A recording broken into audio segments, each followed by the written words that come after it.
So without any other further ado, I'm going to turn this over to the incredibly professional Retro Blasting team. Thank you. Thank you. Thanks, Gary. All right. Transformers versus GoBots is one of those Gen X rivalries that's right up there with Star Trek versus Star Wars, and we thought it would be fun to kind of go through the history. We wanted to call it the complete history, and then we were told we only had 50 minutes instead of 50 months. So we had to kind of pick and choose what we were going to talk about. But let's just get right into it. So Transformers is still a property, but who remembers the GoBots? What is the reason for this? We're going to kind of track that down. They both hit America at the same time, around the same year. But this all began in the early 80s when American toy makers were looking for opportunities to buy new toys and bring them to the US children. And that really started with things like Beast King Go Lion, which became Voltron, and of course Macross, which became Robotech. These are two properties that are well known for being ported over to the United States. Go ahead. And that's because, as I love to tell the story, Ronald Reagan deregulated children's television in the early 80s. And so because of that, they were able to market directly to children. And so that's why you had such a huge influx of toys and cartoons in the 80s, because it was like, hey, it's a marketing extravaganza. There's a lot of money to be made, and we got to get some properties fast and get some stuff over here that we don't have to produce from scratch. And thus, we get all of this anime and cool stuff coming in from Japan. But it's a little more complex with GoBots and Transformers because there wasn't a cartoon component coming out of Japan at the same time.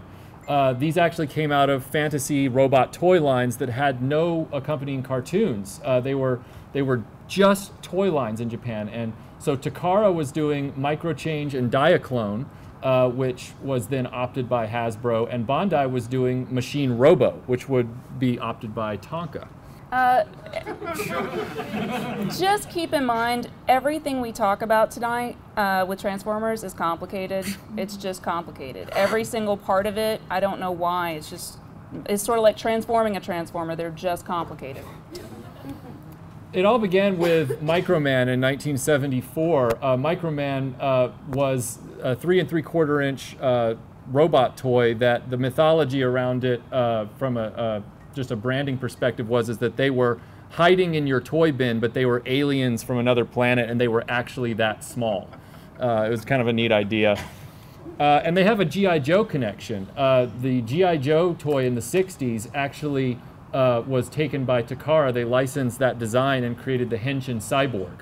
Then later on, they miniaturized the Henshin Cyborg into the Microman. That was then licensed by Mego to create the Micronauts, and then that construction was then used by Hasbro to create G.I. Joe, a Real American Hero.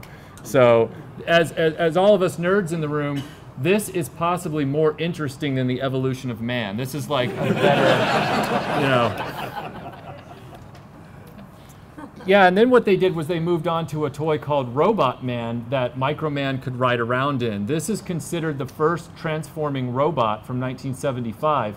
Microman had a cockpit he could get in, and then he was 12 or 15 inches tall, however it was, which is similar to the Macross concept with the Veritech fighter. But this toy turned into a futuristic vehicle that wasn't recognizable. It was a fantasy science fiction construct.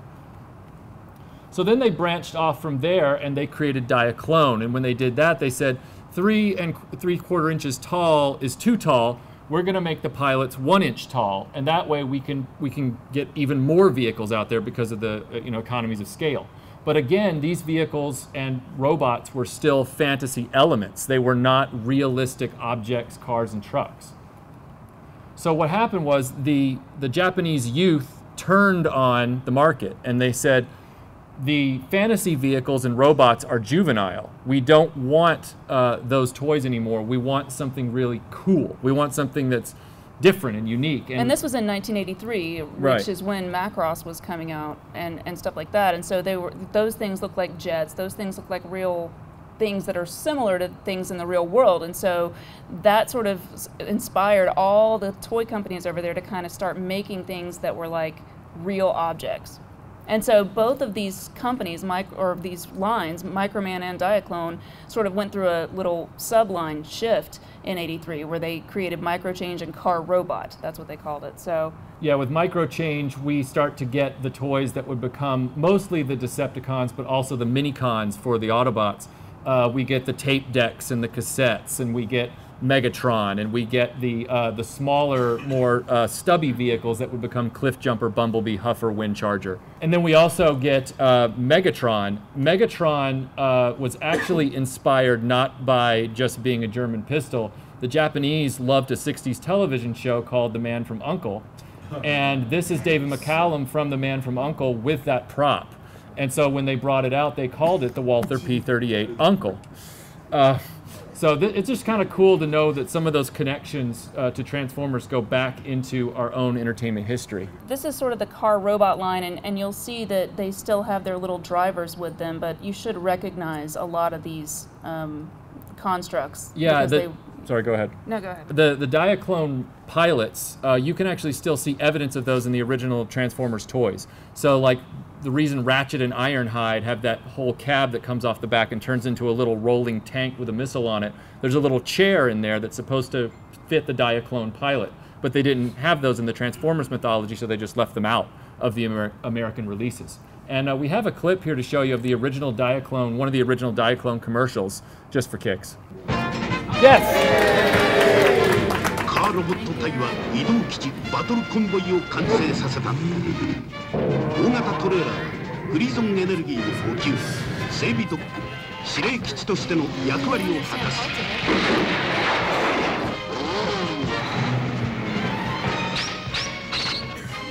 バトルコンボイの登場でカーロボットの世界が変わる。移動基地バトルコンボイ。 There. It was totally worth the wait. All right, so we're going to blow through some of these to catch up for some lost time. The first transforming robot that transformed into a realistic object was the Cosmo Countach, but as you can see, it didn't really transform so much as it just became like a robot with a Rambler or something like that under his legs. But then they modified that design and created the Diaclone DK1, which you might recognize better as Sunstreaker when they recolored him for the G1 Transformers line in 1984. But now we got to talk about GoBots. So GoBots what started out as Machine Robo, and they were from Popey, which had just recently been acquired by Bandai. Popey are the people behind Beast King Go Lion, which was the Matchbox Voltron toy in 1984. And what Popey was looking for, they were trying to capture the kids' market, but they weren't doing well financially and business-wise. Yeah, they were trying to cut costs by devising all the robots entirely in-house. So they made these really simple puzzle toys that had a low price point that were like kind of cash register aisle grabs, you know, like when the kid's like, oh, mommy, can I get this too? Yes, dear. So this was the first lineup. This was what they call the 600 series. By 1983, Popey was actually a branch of Bandai, and so by that point, it was doing so poorly that Bandai just reabsorbed it. So it was just Bandai who did these toys. And we wanted to show you a little clip of their commercial as well to give you a flavor for what Machine Robo was like.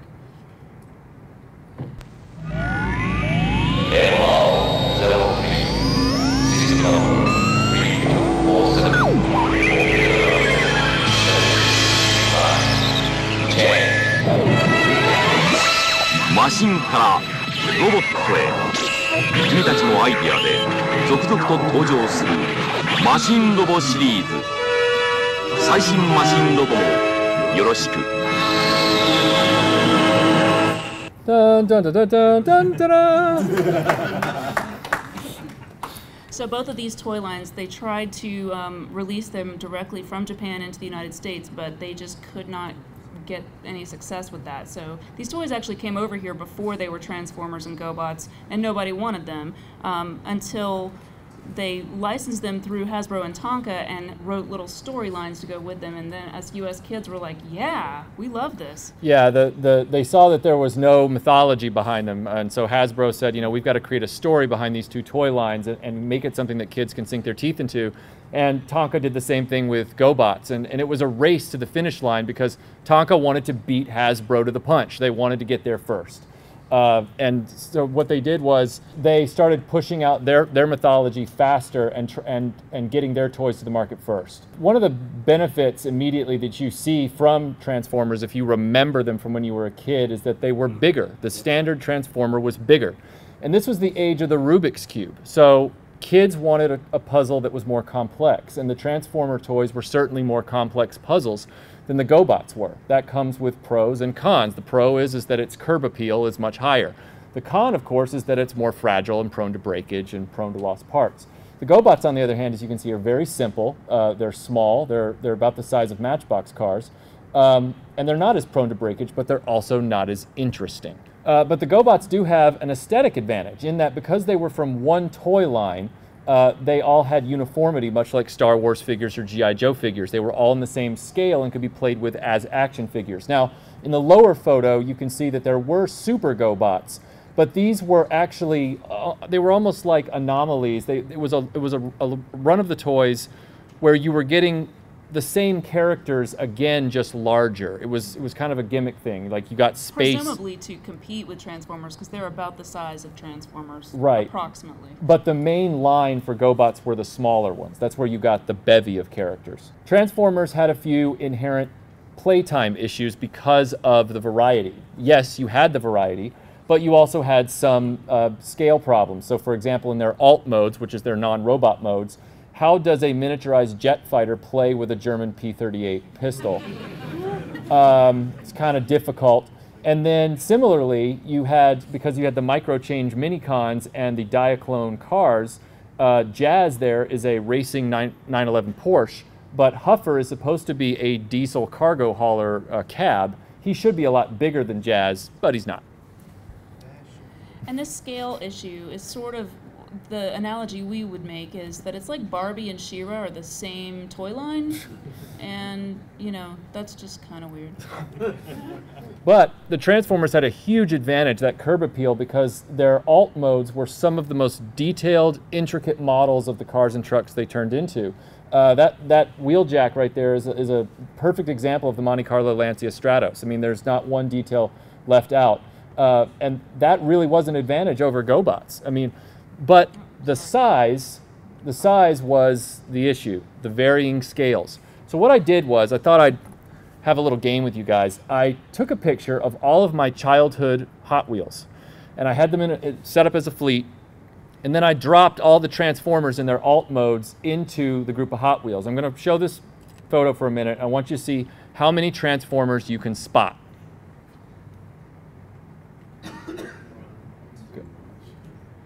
How many? 4, 5. Okay. So there are 6 of them. But once you get a good look at the photograph, you're like, okay, that's a Ghetto Blaster, that's a pistol, those cars are larger. So in the real world, for a kid playing with them, the Transformers kind of lived in a universe all to themselves. Now I want to show you the same picture, except I reshuffled the Hot Wheels and I dropped in the GoBots.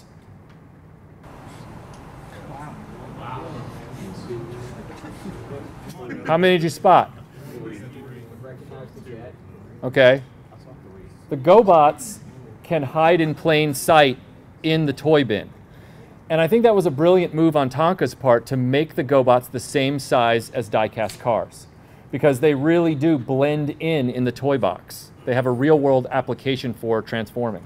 The GoBots had another little advantage. They didn't come with many accessories, if any. So you didn't have as many accessories to lose. Whereas with the Transformers, this could be problematic because some of those accessories were things like hands. If you lost their hands, it's a big problem. Suddenly Optimus Prime is a pretty pathetic Cybertronian leader. No, he's not. Uh-oh. Only when he lost his hands in the toy bin. Okay, okay. So another thing that was kind of going against the Transformers was their price point. This is a scan from the 1984 Sears Wish book, and you know your price is anywhere from like $10 to $23. It's not something that you're at Walmart with your mom and you're like, "Hey mom, can we get?" And she's instantly, "Nope, you can't have that." Right. She's like, "You're not going home with Mirage. You're going home with Spacey," which from GoBots. So. Yeah, because their price point, I don't know if you can really see those price tags, but you're looking at $3, $3.50, you know? Yeah, it was like buying a G.I. Joe or a Star Wars figure. You could amass more of them quickly. But they had the most terrible names in all of fiction. Dumper, Pumper, Thruster. There was one guy named Screwhead and another one named Steamer. But this totally makes sense though, because this is the company whose most famous toy was called the Mighty Dump. It's true. So we got to talk about the cartoons now, because up until this point you could kind of make an argument that they might be almost equal, all things considered, but the cartoons really got rid of that equality real fast. So Challenge of the GoBots came out. They did beat them to the punch again with getting that cartoon out. They came out on September 8th of '84. It had one season, 65 episodes, which is a standard syndicated run. The Transformers came out and had 4 seasons, although I personally would call it 2, maybe 3 seasons when you count them up, because the last season is 3 episodes. So I'm not gonna really. What now? That's what I'm saying. I agree. Oh, sorry. Oh yeah. So this also presented another interesting challenge for both toy makers, which was how do they develop the mythologies? And Hasbro had a really interesting way to determine how the toys were going to interact with each other in the mythology. And we started talking about the line. At the end of our trip from Rhode Island to New York City, we knew what we wanted to do. And we all were in agreement about that, because kids like cars. Kids like cars. Okay, the cars will be the good guys. Planes, they're not too sure about planes. How many plane trips do little kids take, especially in those days, right? Okay, they're not too sure about it. Good, those will be the bad guys. Guns are not good. That'll be the head bad guy. So they had some logic behind it. They did have logic behind it. Hopefully you guys could all hear that. But the problem with that, as we all know, is that you're basically forcing your good guys to be grounded and your bad guys to be guns and planes, which are, gonna win in a war. Like, I'm sorry. That's not true. And there was a little bit of a logic loop on this, because you saw in the Diaclone commercial how Wheeljack flew away with Optimus Prime. In the opening miniseries, the Autobots fly at will in the lower photograph, but very quickly Sunbow and Hasbro realized their error. I'm sorry, there's a viewer out there who wants me to say Marvel Animation, so he doesn't get mad. He told me this. Marvel Animation and Hasbro realized their error, and so the Autobots afterward would wear jetpacks if they weren't planes. So Tonka did the opposite, and they did an equal mix of land and air guys on both sides. So they didn't sort of box themselves in the same way the Transformers did, so they never had to backpedal and change that. Yeah, the GoBots, their design was very simplistic, and the thing about it was that the animators matched the toys' mechanics exactly. So those seam lines on Leader 1's wings are the hinge points for the wings on the toy. Every single GoBot, without exception, in that show, no matter how stupid looking the toy was, it was drawn exactly that way in the cartoon, for better or worse. And the interesting thing to note here is that they had an opposite mentality than Hasbro. The F-15 is the leader, whereas in Transformers, the F-15 is the second in command of the bad guys. Just a weird juxtaposition there. But as you can see, they are exactly like the toys. We pulled these together for the panel, and they're drawn exactly the same way, whereas Transformers, it was a little more hit and miss. Optimus looks pretty good. Sunstreaker, surprisingly, even though he's the first transforming robot, he looks pretty good. Bumblebee, things start to fall apart, and you can see that Hasbro's animation team, or Marvel's animation team, was like, you know what? We're going to err on the side of cool rather than on the side of the toy. So then if you move forward into the line a little deeper, I mean, with Ironhide, they were just like, I'm not drawing that. I'm going to draw my own thing. And Brawn is supposed to be one of the most powerful or strongest Autobots in the group, but his toy looks like a spindly little piece of garbage. Wheeljack is really interesting because his animation model is very svelte and very agile. The toy, on the other hand, has legs that are locked into this wheelie system and overly large arms. He looks more like a gorilla on a Segway. Hashtag Harambe. But he looks better as the car than he does as the robot, and that happened a lot with the early Diaclone vehicles. This is another cool thing about the difference between Transformers and GoBots that we kind of picked up on. The Transformers have like their own loose weapons. I don't really know where he's pulling that from. They do. It's handy though. The Autobots all have Looney Tunes pockets that they just pull their Acme sledgehammers from, but these are separate weapons from their bodies, and you could lose them as a kid, as we just talked about. The GoBots went different with it. Their energy came directly from their fists, and that was also a literal translation of the toy. It was almost like the animator said, these toys don't come with weapons, so we're not going to animate them with any. We're just going to have the blasts come right out of their hands. Yeah, and this clip that we're about to show illustrates that it wasn't just the hands. They shot lasers out of their eyes, too. They were pretty formidable. Praxis, guard this room with your knife. Sidekick, where are you going? To personally blow the Guardians into shrapnel. If you want destruction done right, you have to do it yourself. Hold it right there, Sidekill.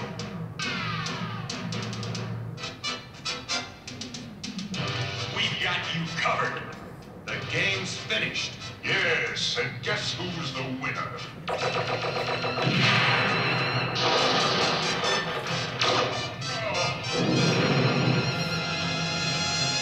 Does anybody else notice that Sidekill looks like he's a heavy smoker? He's got the orange teeth. That's why he's a horse, right? That's right. Megatron, on the other hand, different from Sidekill, he was his own shooter. He would always change into this gun and scale down, and then he would be shot by another cohort. This is the G1 toy. Please notice the trigger placement. So I guess my question is, What was he firing? what were they tugging on? No, what was coming out? Just wanted to know. It's a series of questions. I don't want the answer. Better off ignorant. That's the Transformers After Dark.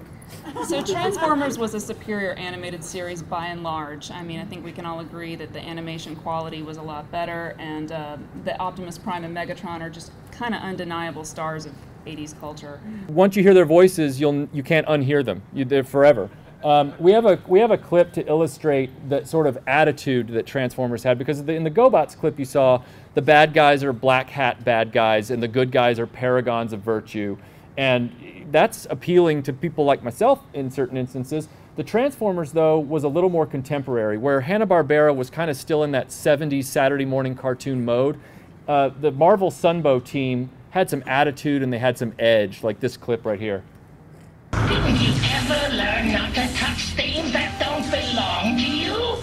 Okay, Optimus, jump him, now! Optimus Prime, where? Poor Starscream. The oldest tricks only work on the biggest jerks. Casey Kasem. That's Casey Kasem voicing Cliffjumper. But the Transformers were compelling characters for us as kids. They had that attitude. They had that kind of charm and charisma that the GoBots, frankly, didn't have in their characterizations. The GoBots did have some cool stuff, though, and they had a lot of female characters. All these characters were female, and one of the things that I really like about it is that you can't really tell by looking at them that they're female other than the human character. All the robots just look like robots, and then they have female voices, so it's not as creepy as this. I mean, that's just because we've never seen her before, then she shows up and she's the only one, so she's like the Smurfette of Transformers. It's like, why is there only one woman in this entire cast, or this entire race of Cybertronians? It's a little creepy. Right. And then there was this, which is even more creepy. Yeah, they had to compensate for that, so they kept trying to bring female characters into the show, but they were the human characters, which meant that they were falling in love with like power glide and, you know, interacting too closely with, you know, Bumblebee and Ironhide and showing a little too much admiration for them. Yeah. Yeah. There were other awkward shots. Sometimes there's just awkward scenes with all sorts of people. Yeah. The GoBots had a pretty clear-cut world building, though. They interacted pretty openly with the humans on the show. They weren't hiding in plain sight. They were just out there talking to people and kissing babies and whatever. From the first episode, the GoBots are the good guys are teaming up with the government and the space program on Earth.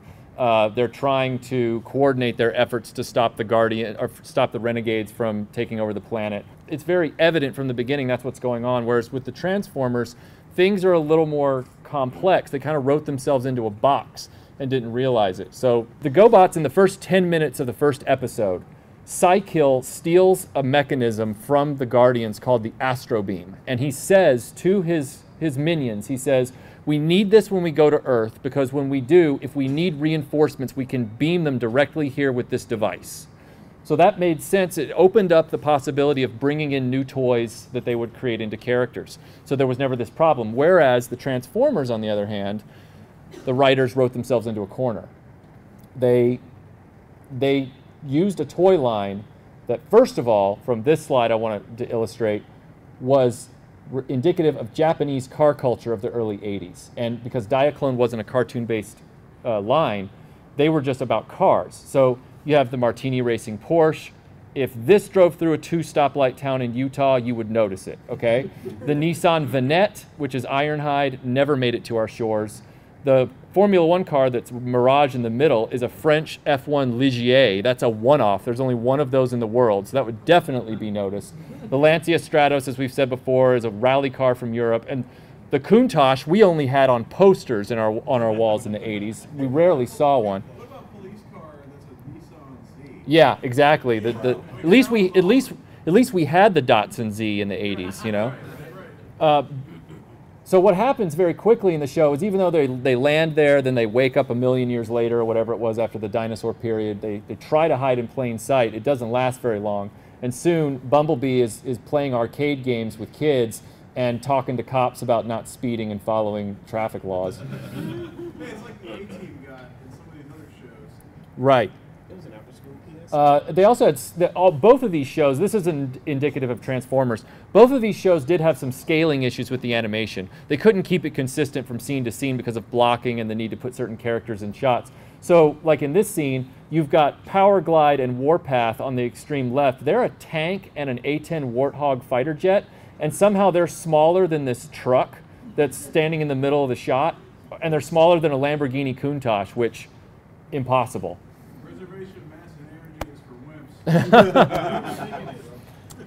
Yeah, the GoBots also had a pretty juvenile type design, and I think it really stands out when you watch the cartoon. And one of the things that's really creepy about it is that even in their vehicle modes, they still have their faces, which just looks really weird. It kind of gives it this Thomas the Tank Engine kind of look. It's just weird.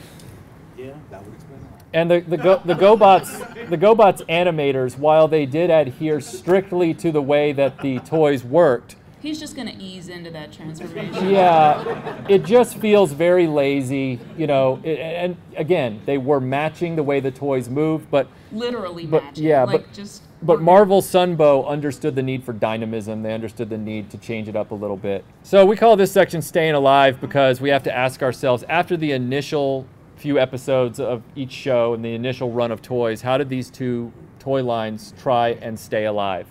And with the Transformers, as I said before, they wrote themselves into a box because the Transformers crash land on Earth, they wake up a million years later or whatever that is, and they're woken up by Teletran 1 when he fixes them into the various cars and trucks that it scans the landscape for.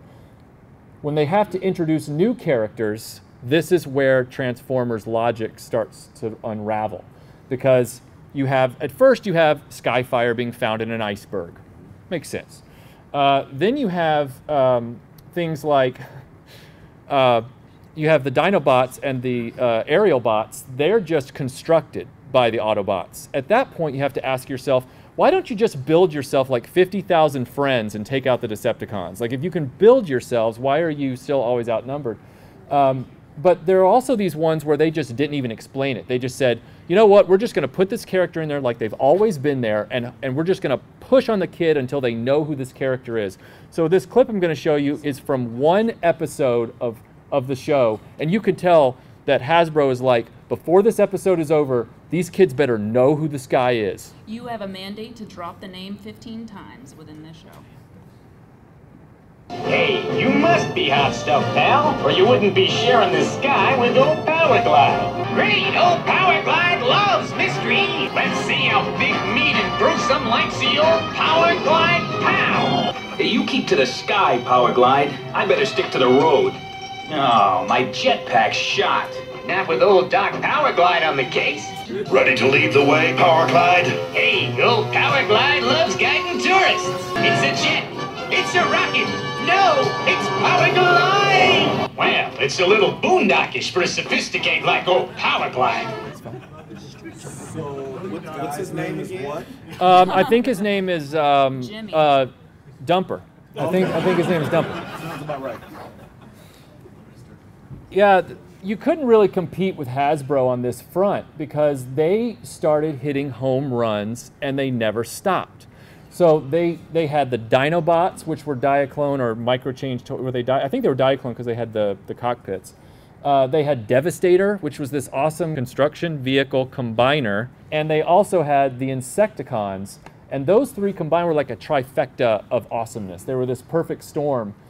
The other one that they brought in was Jetfire, and this became a controversy because Hasbro was looking for other toy lines that they could just one-off little pieces from. So like Shockwave, for example, is not from Diaclone or Microchange. Shockwave was from a different Japanese company.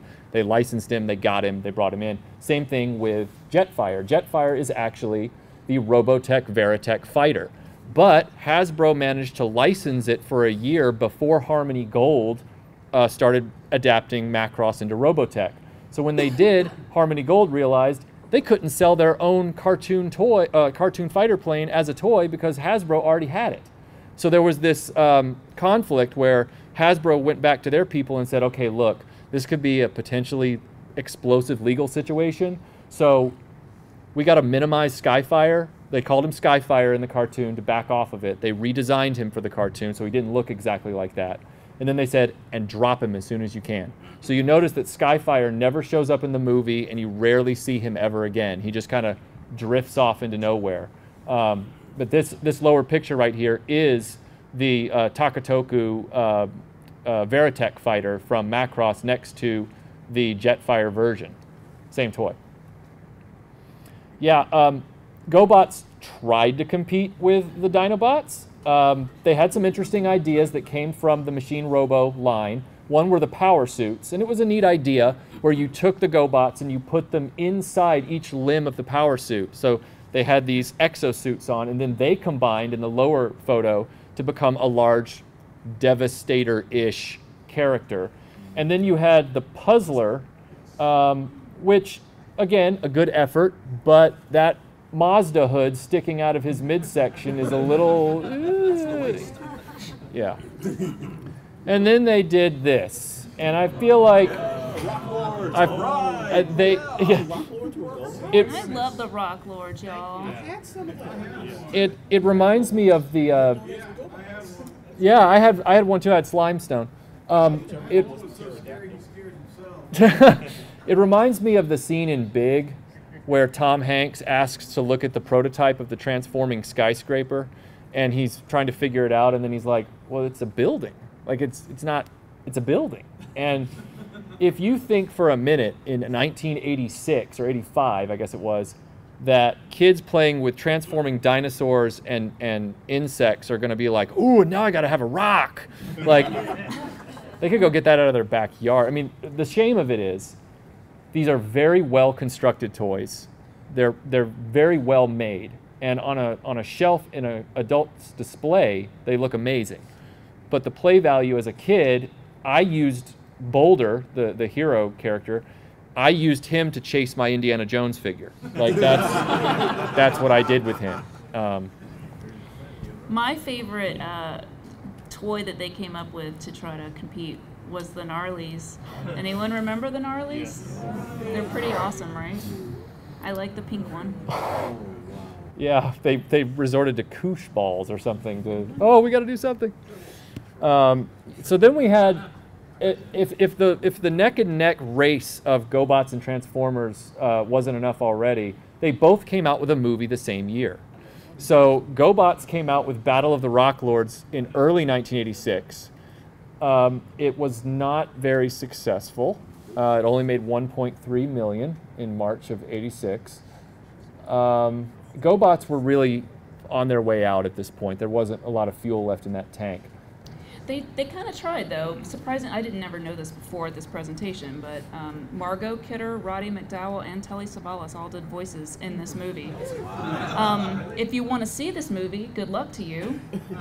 It is not available on DVD, and it is not on currently on YouTube either, because I looked. I was going to show you guys a clip. I could not find one. They put that in the dustbin of history. They don't ever want to re-release that. Yeah. Buried with the Atari games. Like E.T. It's kind of sad. Transformers, on the other hand, its box office was a little better. It still wasn't considered a success, largely due to the fact that there was some controversy. I was in the theater. Who saw it in the theater? Who cried? I didn't cry, I was mad. The experience from that for me was two things. One, I was angry that Optimus Prime was killed. Two, it was the very first time I'd ever seen all the lights on in a movie theater before the movie started, because they had a contest, like a contest for, oh, you've won the drawing, you win a Transformers stamp set and t-shirt or whatever. And so all the lights came on, and I remember looking at my mom going, these floors are gross. But the Transformers movie, if you liked it as a kid, I have to believe you were a sadist on some level. Who told you? The problem is that the movie, and we're going to show you some juxtaposing clips, the movie broke its own rules. Look at the poster here. The poster is Ultra Magnus. We didn't even know who he was when we went to the theater. We thought Optimus was going to be on the poster. It's like, who are all these guys? What's going on? And then it's set, in the future, which we're like, wait a second, we were in the present last week. So what's going on with this? And then this happened. Don't show it. Oh, we're showing it. Bye, bro. Get ready.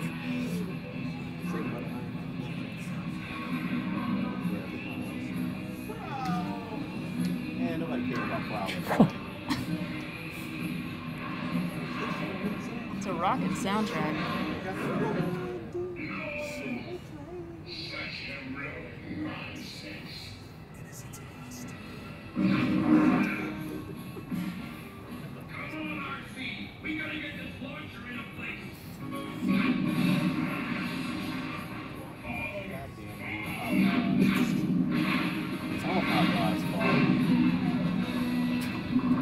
That's messed up, y'all. When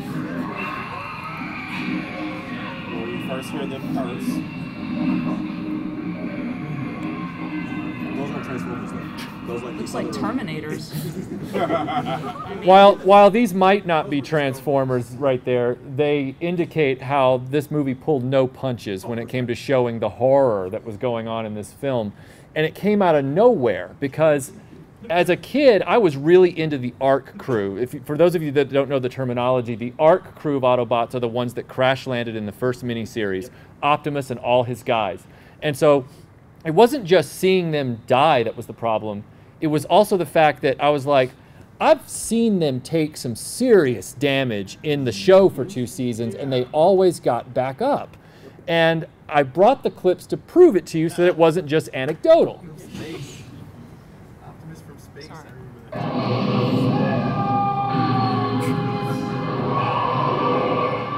So this is crashing. He was shot that fast. And they're not using Megatron. That starts with no ray. They're not using Megatron.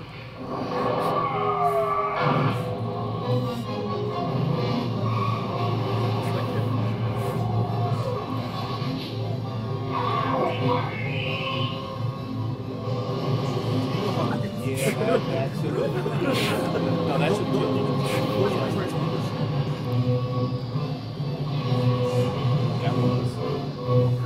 So you can pancake an Autobot into the ground and they can come back, but then you hit them with a few laser blasts and they smoke eyes out, die, and you're just like, yeah, absolutely. What's going on? There was an episode in the second season where Optimus Prime was completely dismembered by the Decepticons, and before the episode was over, he was completely restored. They had traveled, Except for his arm. They Right. traveled into the future and had better weapons.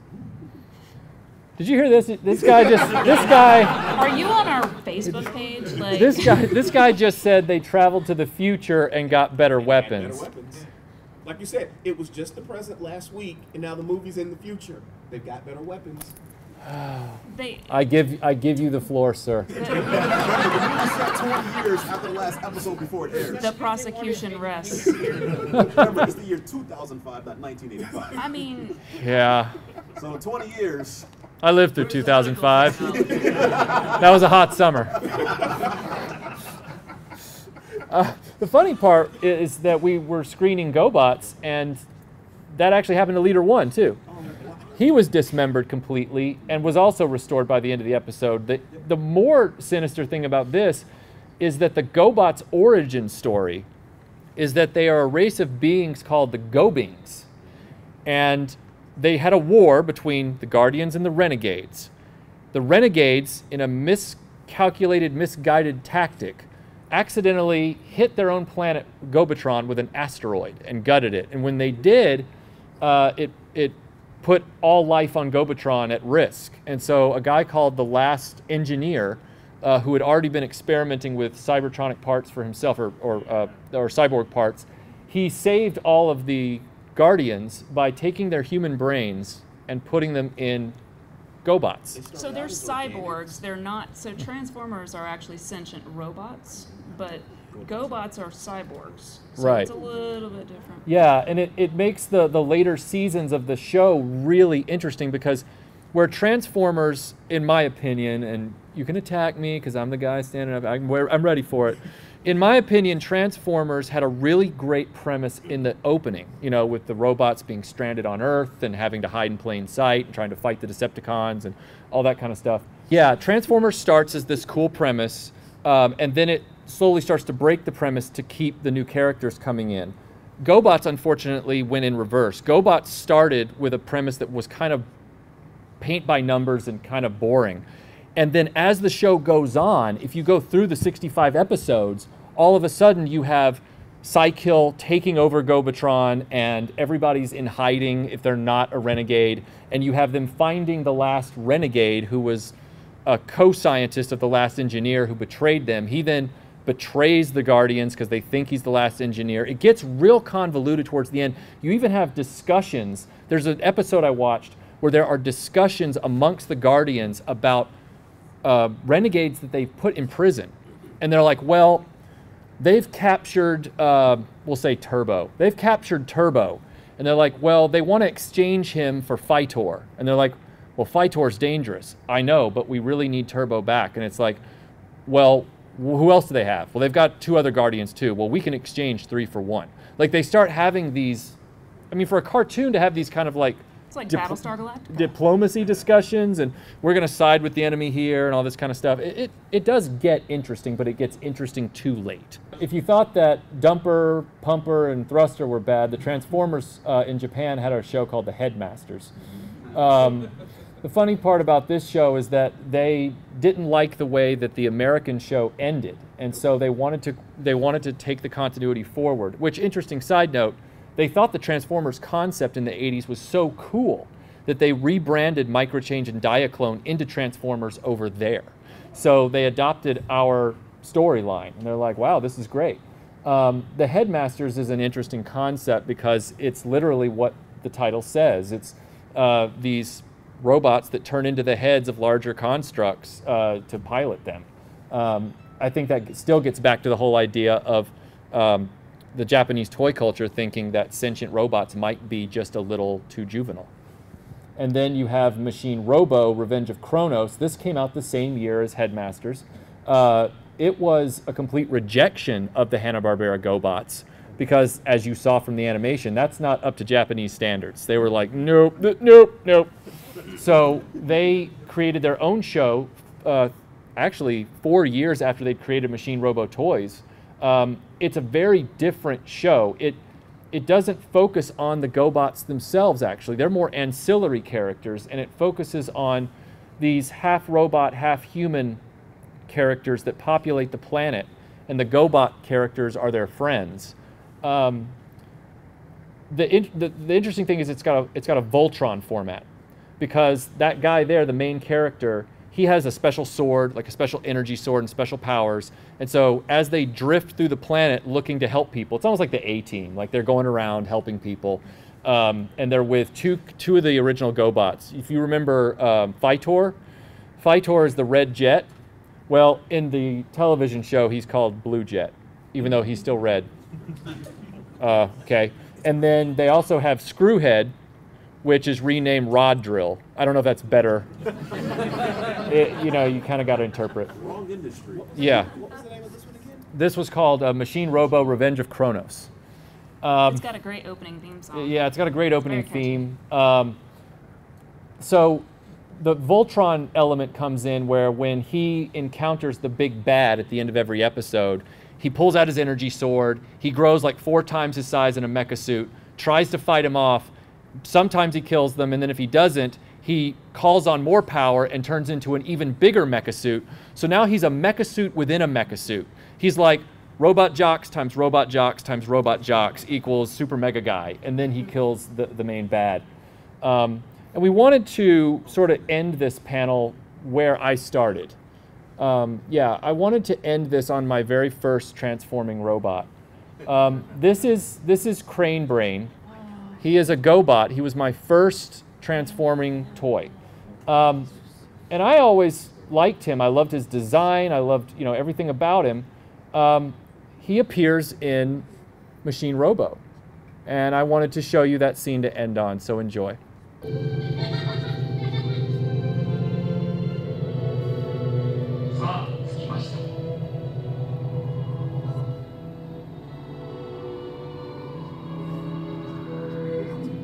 アンダークロノスの地下都市は人工太陽で明るく照らされていた。その輝きの源は秘密の場所で輝くエルメディアの光である。